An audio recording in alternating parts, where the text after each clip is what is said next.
저는 김영숙입니다. 올해 60이에요.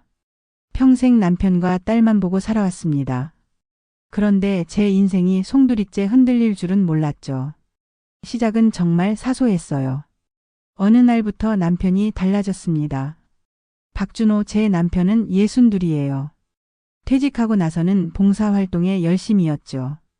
착한 남편이라고 동네에서도 소문났어요. 그런데 뭔가 이상했습니다. 휴대폰을 엎어두기 시작했어요. 예전엔 그냥 식탁 위에 뒀는데 말이죠. 화면이 보이지 않게 뒤집어 놓더라고요. 처음엔 그냥 습관이 바뀐 건가 싶었습니다. 나이 들면 그럴 수도 있잖아요. 그런데 자꾸 눈에 밝혔어요. 식사하다가도 휴대폰이 울리면 벌떡 일어나서 방으로 가더라고요. 화장실 갈 때도 꼭 들고 갔습니다. 예전엔 그러지 않았는데 말이죠. 어느 날 저녁이었어요. 남편이 거실 소파에서 뭔가 적고 있었습니다. 작은 수첩이었어요. 제가 부엌에서 나오니까 황급히 덮더라고요. 뭐 적어요? 제가 물었죠. 남편은 아무렇지 않게 웃었습니다. 아, 봉사활동 일정 적는 거야. 요새 깜빡깜빡해서. 그렇게 대답했어요. 별일 아닌 것처럼요. 저도 그냥 넘어갔습니다. 의심할 이유가 없었으니까요. 하지만 신경이 쓰이더라고요. 남편은 매주 수요일마다 늦게 들어왔어요. 봉사활동하고 동기들이랑 저녁 먹는다고 했죠. 20년 넘게 다닌 회사 동기들이니 당연하다 싶었습니다. 오늘도 늦어? 수요일 아침마다 제가 물었어요. 남편은 고개를 끄덕였습니다. 응, 오늘 모임 있어. 저녁 먹고 올게. 늘 똑같은 대답이었어요. 저는 의심 없이 보냈죠. 30년을 함께 산 남편이니까요. 그런데 그날은 달랐습니다. 빨래를 정리하다가 남편 셔츠 주머니를 확인했어요. 늘 하던 일이죠. 주머니에 뭐가 있나 확인하고 빨래하는 게 제 습관이었으니까요. 작은 종이가 나왔습니다. 주차권이었어요. 호텔 이름이 적혀 있더라고요. 서울 강남에 있는 호텔이었습니다. 제 손이 떨렸어요. 왜 남편 주머니에서 호텔 주차권이 나올까요? 봉사활동은 동네 복지관에서 하는 건데 말이죠. 강남까지 갈 이유가 없었습니다. 머릿속이 복잡해졌어요. 아니야, 분명 이유가 있을 거야. 그렇게 생각하려 했죠. 남편을 믿고 싶었으니까요. 저는 주차권을 서랍 깊숙이 넣어뒀습니다. 남편한테 물어볼까 망설였어요. 하지만 괜한 의심 같았죠. 30년을 성실하게 살아온 남편인데 제가 너무 예민한 건가 싶었습니다. 그날 밤 남편이 돌아왔어요. 평소보다 조금 늦었죠. 10시가 넘어서였습니다. 왜 이렇게 늦어요? 제가 물었어요. 남편은 피곤한 표정으로 웃었습니다. 모임이 길어졌어. 오랜만에 만나니까 얘기가 많더라고. 그러면서 씻으러 들어갔어요. 저는 남편 뒤통수를 바라봤죠. 뭔가 이상했습니다. 설명할 순 없지만 느낌이 그랬어요. 다음 날부터 저는 남편을 유심히 봤습니다. 아침마다 셔츠를 다려주면서 주머니를 확인했어요. 빨래를 정리할 때도 꼼꼼히 살폈죠. 그리고 또 나왔습니다. 카페 영수증이었어요. 같은 날 수요일에 끄는 거였죠. 강남에 있는 카페였습니다. 호텔 근처였어요. 제 가슴이 철렁 내려앉았습니다. 이건 우연이 아니었어요. 남편은 매주 수요일마다 강남에 갔던 겁니다. 봉사활동이라고 거짓말하면서요. 저는 아무 말도 하지 않았습니다. 참았어요. 확실한 증거가 필요했죠. 괜히 의심만으로 남편을 다그칠 순 없었으니까요. 그런데 자꾸 머릿속에 떠올랐습니다. 호텔 주차권, 카페 영수증, 수요일마다 늦는 귀가. 이 모든 게 우연일 리 없었어요. 저는 밤마다 잠을 설쳤습니다. 남편 옆에 누워서도 눈을 감을 수가 없었죠. 옆에서 코 고는 남편을 보면서 생각했어요. 이 사람이 정말 제가 아는 사람이 맞나. 30년을 함께 살았습니다. 딸을 낳고 키우면서 힘든 시절도 함께 이겨냈어요. 남편이 회사 다닐 때는 새벽같이 도시락을 싸줬죠. 그렇게 평생을 함께 했는데 이제 와서 이럴 수가 있나 싶었습니다. 하지만 저는 참았어요. 아직 확신할 수 없었으니까요. 남편을 믿고 싶었습니다. 제 인생 전부였으니까요. 그렇게 일주일이 지났습니다. 다시 수요일이 왔어요. 남편은 아침부터 샤워를 하고 깔끔하게 면도를 했습니다. 평소보다 신경 쓴 차림이었죠. 오늘도 모임 있어? 제가 물었습니다. 남편은 고개를 끄덕였어요. 응, 늦을 것 같아. 저녁은 먹고 올게. 똑같은 대답이었습니다. 저는 아무 말 없이 남편을 배웅했죠. 현관문이 닫히는 소리를 들으면서 생각했어요. 오늘 저녁엔 물어봐야겠다고요. 더 이상 참을 수가 없었습니다. 이 의심을 끝내야 했어요. 남편이 돌아오면 정면으로 물어볼 생각이었죠. 하지만 그날은 영영 오지 않았습니다. 제가 진실을 물어볼 기회는 사라져버렸어요. 다음 날 모든 게 무너져 내렸으니까요. 월요일 아침이었습니다. 평범한 하루가 시작될 줄 알았어요. 남편은 6시에 일어나서 운동복으로 갈아입었죠. 조깅 나간다고 했습니다. 다녀올게. 남편이 가볍게 손을 흔들었어요. 저는 부엌에서 아침 준비를 하면서 고개를 끄덕였죠. 늘 하던 대로요. 7시쯤 됐을 겁니다. 현관 초인종이 울렸어요. 남편이 돌아온 줄 알았죠. 그런데 문을 여는 순간 심장이 멎는 것 같았습니다. 경찰이 서 있었어요. 2명이었습니다. 표정이 심각했죠. 김영숙 씨 맞으시죠? 경찰이 물었어요. 저는 고개를 끄덕였습니다. 무슨 일인지 물어볼 틈도 없었어요. 남편분이 공원에서 쓰러지셨습니다. 지금 병원으로 이송됐어요. 귀가 멍했습니다. 무슨 소린지 이해가 안 됐어요. 방금 멀쩡히 나갔는데 쓰러졌다니요. 어느 병원이요? 제가 떨리는 목소리로 물었습니다. 경찰이 병원 이름을 알려줬어요. 저는 황급히 옷을 챙겨 입고 따라 나섰죠. 택시를 타고 병원으로 달려갔습니다. 손이 덜덜 떨렸어요. 핸드폰을 꺼내 딸한테 전화했죠. 미라야, 아빠가 쓰러졌어. 지금 병원 가는 중이야. 딸도 놀란 목소리였습니다.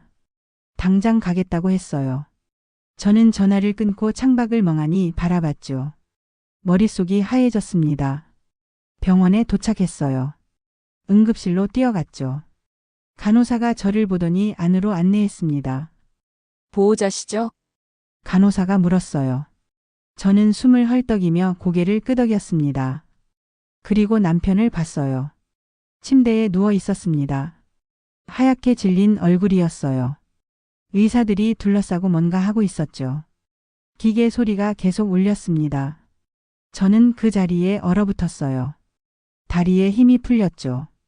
간호사가 저를 부축했습니다. 여기 앉으세요. 간호사가 의자를 가져다 줬어요. 저는 주저앉았습니다. 눈앞이 캄캄했어요. 얼마나 시간이 흘렀을까요? 의사가 나왔습니다. 표정이 무거웠어요. 제 심장이 쿵쿵 뛰었죠. 심장마비였습니다. 의사가 말했어요. 저는 그 말이 무슨 뜻인지 알았습니다. 하지만 받아들일 수가 없었어요. 그러니까 무슨 말이에요? 제가 떨리는 목소리로 물었습니다. 의사는 잠시 망설이더니 천천히 말했어요. 최선을 다했지만 살리지 못했습니다. 유감입니다. 그 순간 모든 게 멈췄어요. 소리가 안 들렸습니다. 숨도 쉬어지지 않았어요. 제 남편이 죽었다는 게 믿기지 않았죠. 거짓말이죠. 제가 중얼거렸습니다. 의사는 고개를 저었어요. 진심 어린 표정이었죠. 딸이 도착했습니다. 최미라, 제 딸이 헐레벌떡 뛰어왔어요. 제 모습을 보더니 얼굴이 하얘지더라고요. 엄마, 아빠는요? 미라가 물었어요. 저는 대답할 수가 없었습니다. 그냥 고개를 저었죠. 딸이 그 의미를 알아챘어요. 안 돼요. 미라가 울음을 터뜨렸습니다. 저는 딸을 안아줬어요. 하지만 저는 눈물이 나지 않았죠. 실감이 안 났으니까요. 병원에서 절차를 밟았습니다. 사망 진단서를 받고 장례 준비를 해야 했어요. 머리가 복잡했죠. 뭘 어떻게 해야 할지 몰랐습니다. 장례식장을 예약했어요. 병원 지하에 있는 곳이었죠. 직원이 친절하게 안내해 줬습니다. 저는 기계적으로 따라갔어요. 빈소가 마련됐습니다. 남편 사진이 걸렸어요. 웃고 있는 얼굴이었죠. 언제 찍은 사진인지도 기억이 안 났습니다. 사람들이 오기 시작했어요. 남편 회사 동료들, 동네 사람들, 친척들이 왔죠. 모두 놀란 표정이었습니다. 어쩌다 이렇게 됐어요? 사람들이 물었어요. 저는 똑같은 대답을 반복했죠. 조깅하다가 갑자기 쓰러졌대요. 말을 할 때마다 현실이 느껴졌습니다. 남편이 정말 죽었구나. 이제 혼자구나. 밤이 됐어요. 조문객들이 돌아가고 빈소가 조용해졌습니다. 딸은 의자에 앉아 멍하니 있었어요. 저도 남편 영정 앞에 앉았죠. 그때 문득 생각났습니다. 주차권이요. 서랍에 넣어뒀던 호텔 주차권 말이죠. 그게 계속 머릿속을 맴돌았어요. 왜 남편이 호텔에 갔을까? 누구랑 만났을까? 이제 물어볼 수도 없는데 말이죠. 저는 고개를 저었습니다. 지금은 그럴 때가 아니에요. 장례를 치러야 했죠. 남편을 제대로 보내드려야 했습니다. 하지만 마음 한구석이 무거웠어요. 뭔가 풀리지 않는 의문이 남아 있었죠. 그게 뭔지 정확히 알 수는 없었지만 분명히 있었습니다. 딸이 제 손을 잡았어요. 엄마 괜찮아요? 미라가 물었습니다. 저는 고개를 끄덕였어요. 괜찮을 리 없었지만 그렇게 말했죠. 걱정 마. 엄마는 괜찮아. 거짓말이었습니다. 하나도 괜찮지 않았어요. 남편이 떠났고 의문은 남았고 앞으로 어떻게 살아야 할지 몰랐으니까요. 그날 밤 저는 잠을 이루지 못했습니다. 남편 영정을 바라보면서 생각했어요. 당신은 대체 누구였나요? 제가 30년 동안 함께 산 사람이 누구였나요? 대답은 없었습니다. 그저 남편의 웃는 얼굴만 저를 내려다볼 뿐이었죠. 장례 이틀째 되는 날이었습니다. 조문객이 계속 왔어요. 아침부터 저녁까지 사람들이 끊이지 않았죠. 저는 빈소에 앉아서 절을 받았습니다. 딸 미라도 옆에 있었어요. 똑같은 인사를 수없이 반복했죠. 고인의 명복을 빕니다. 사람들이 말했어요. 저는 고개를 숙였습니다. 감사하다고 와줘서 고맙다고 말했죠. 오후 2시쯤이었을 겁니다. 빈소 문이 열렸어요. 한 여자가 들어왔습니다. 검은 코트를 입고 있었어요. 얼굴에는 선글라스를 끼고 있었죠. 키가 크고 날씬했습니다. 나이는 50 중반쯤 돼 보였어요. 여자가 영정 앞으로 걸어갔습니다. 천천히 조심스럽게요. 그리고 남편 사진 앞에 섰죠. 저를 올렸어요. 한 번, 두 번. 그런데 일어서지 않았습니다. 그대로 엎드려서 울기 시작했어요. 흐느끼는 소리가 빈소에 울려 퍼졌습니다. 다른 조문객들이 돌아봤어요. 저도 그 여자를 바라봤죠. 누구지? 저 사람은 누구지? 남편 회사 동료일까? 아니면 친척일까? 하지만 본 적이 없는 얼굴이었습니다. 여자가 일어났어요. 선글라스 너머로 눈물이 흘렀죠. 핸드백에서 손수건을 꺼내 눈물을 닦았습니다. 그리고 저한테 다가왔어요. 제 앞에 섰죠. 선글라스를 벗었습니다. 눈이 퉁퉁 부어 있었어요. 많이 울었나 봅니다. 여자가 저를 바라봤어요. 무슨 감정인지 알 수 없는 눈빛이었죠. 유족이시죠? 여자가 물었습니다. 저는 고개를 끄덕였어요. 네, 아내입니다. 제가 대답했죠. 여자는 잠시 말없이 저를 바라봤어요. 그러더니 고개를 숙였습니다. 정말 안타깝습니다. 여자가 말했어요. 목소리가 떨렸습니다. 진심으로 슬퍼하는 것 같았죠. 고맙습니다. 어떤 분이신지요? 제가 물었습니다. 예의상 물어본 거였어요. 하지만 여자는 대답하지 않았습니다. 그냥 다시 고개를 숙이더니 나가버렸죠. 이상했어요. 뭔가 심상치 않았습니다. 저는 여자의 뒷모습을 바라봤어요. 그때 직원이 다가왔습니다. 꽃바구니를 들고 있었죠. 방금 오신 분이 두고 가셨어요. 직원이 말했습니다. 커다란 꽃바구니였어요. 하얀 국화와 백합으로 가득했죠. 직원이 카드를 건넸습니다. 꽃바구니에 붙어 있던 거였어요. 저는 카드를 펼쳤죠. 글귀가 적혀 있었습니다. 당신의 영원한 동반자. 제 손이 떨렸어요. 영원한 동반자라니. 무슨 소리지? 아내는 저인데요. 딸 미라가 옆에서 카드를 봤습니다. 표정이 굳더라고요. 엄마, 저 사람 누구예요? 미라가 물었어요. 저는 대답할 수가 없었습니다. 저도 모르니까요. 모르겠어. 제가 중얼거렸죠. 하지만 마음속으론 알았습니다. 뭔가 잘못됐다는 걸요. 저는 카드를 다시 펼쳐봤어요. 뒷면에 이름이 적혀 있었습니다. 이정민. 이정민. 들어본 적 있는 이름이었어요. 어디서 들었더라. 기억이 안 났죠. 저는 꽃바구니를 치웠습니다. 구석에 두라고 직원한테 말했어요. 보기 싫었으니까요. 조문이 끝나고 저녁이 됐습니다. 사람들이 다 돌아갔어요. 빈소가 조용해졌죠.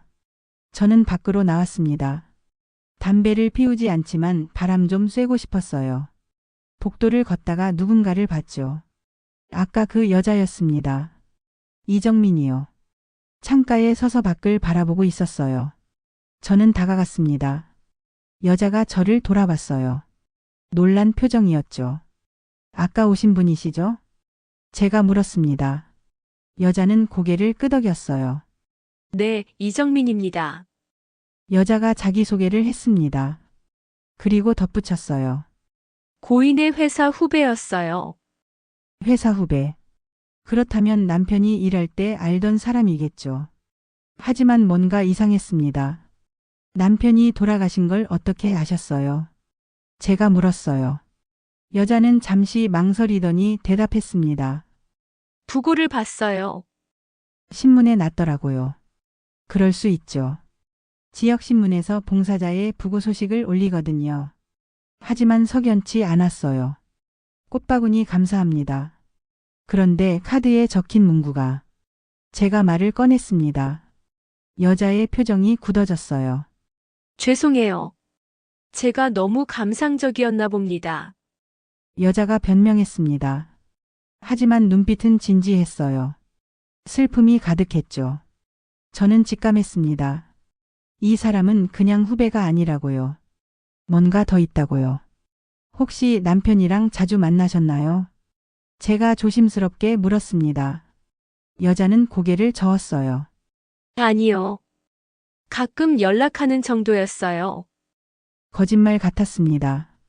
그렇게 우는 사람이 가끔 연락하는 사이일까요? 저는 더 물어보고 싶었어요. 하지만 참았습니다. 여기는 장례식장이고 남편이 누워있는 곳이니까요. 조문 감사합니다. 제가 인사했습니다. 여자는 고개를 숙였어요. 다시 한번 조의를 표합니다. 여자가 말하고는 돌아섰습니다. 복도를 걸어 나갔죠. 저는 그 뒷모습을 지켜봤어요. 뭔가 잘못됐습니다. 분명히 뭔가 있어요. 빈소로 돌아왔습니다. 딸이 저를 기다리고 있었어요. 엄마, 아까 그 사람이랑 얘기했어요? 미라가 물었습니다. 저는 고개를 끄덕였죠. 회사 후배래. 제가 대답했어요. 미라는 고개를 갸웃했습니다. 이상하지 않아요? 후배치고는 너무 슬퍼하는 것 같은데. 딸도 느꼈나 봅니다. 저만 이상하게 느낀 게 아니었죠. 나도 그래. 뭔가 이상해. 제가 솔직하게 말했습니다. 미라는 입술을 깨물었어요. 혹시 엄마가 생각하는 그런 관계일까요? 미라가 조심스럽게 물었습니다. 저는 대답하지 않았어요. 하지만 마음속으론 그럴지도 모른다고 생각했죠. 그날 밤 저는 또 잠을 이루지 못했습니다. 이정민이라는 여자가 계속 떠올랐어요.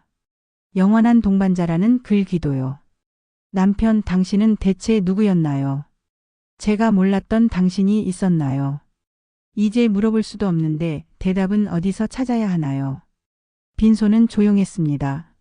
남편의 영정만이 어둠 속에서 저를 내려다볼 뿐이었죠. 그리고 며칠 뒤 이정민이 찾아와 저에게 던진 한마디. 순간 제 주변에 있던 모든 사람은 충격에 휩싸여 제 눈치만 살폈습니다. 이후 이정민의 태도는 완전히 달라졌습니다. 그 이야기가 궁금하시다면 다음 영상에서 확인해 주세요.